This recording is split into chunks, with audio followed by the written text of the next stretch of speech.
Hello! Today we are reading Chapter 13 of Charlie and the Chocolate Factory. Chapter 13. The Big Day Arrives. The sun was shining brightly on the morning of the big day, but the ground was still white with snow and the air was very cold. Outside the gates of Wonka's factory, enormous crowds of people had gathered to watch the 5 lucky ticket holders going in. The excitement was tremendous. It was just before 10 o'clock. The crowds were pushing and shouting, and policemen with arms linked were trying to hold them back from the gates. Right beside the gates, in a small group that was carefully shielded from the crowds by the police, stood the 5 famous children, together with the grown-ups who had come with them. The tall, bony figure of Grandpa Joe could be seen standing quietly among them, and beside him, holding tightly onto his hand, was little Charlie Bucket himself. All the children except Charlie had both their mothers and fathers with them, and it was a good thing that they had, otherwise the whole party might have got out of hand. They were so eager to get going that their parents were having to hold them back by force to prevent them from climbing over the gates. "Be patient," cried the fathers. "Be still. It's not time yet. It's not 10 o'clock. Behind him, Charlie Bucket could hear the shouts of the people in the crowd as they pushed and fought to get a glimpse of the famous children. "There's Violet Beauregarde," he heard someone shouting. "That's her, all right. I can remember her face from the newspapers."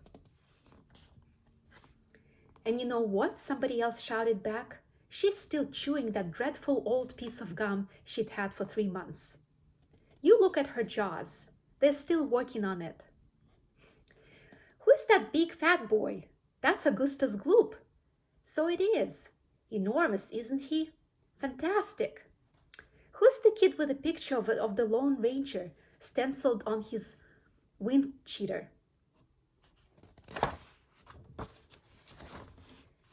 "That's Mike TV. He's the television friend."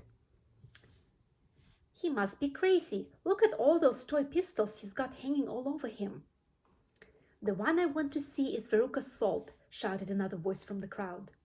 "She's the girl whose father bought up 500,000 chocolate bars and then made the workers in his peanut factory unwrap every one of them until they found the golden ticket.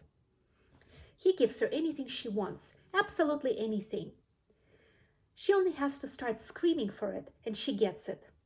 Dreadful, isn't it? Shocking, I call it. Which do you think is her?" "That one, over there on the left, the little girl in the silver mink coat." "Which one is Charlie Bucket?" "Charlie Bucket. He must be that skinny little shrimp standing beside the old fellow who looks like a skeleton. Very close to us. Just there, see him? Why hasn't he got a coat on in this cold weather?" "Don't ask me. Maybe he can't afford to buy one." "Goodness me, he must be freezing."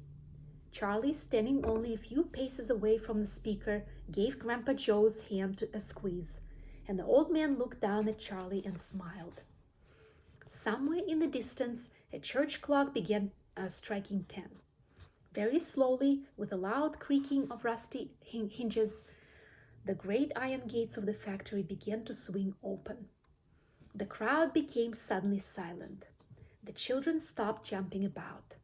All eyes were fixed upon the gates. "There he is," somebody shouted. "That's him." And so it was. All right, so this is the end of chapter 13. You're going to have 3 questions on the quiz in a separate video. Good luck, and I'll see you tomorrow. Bye.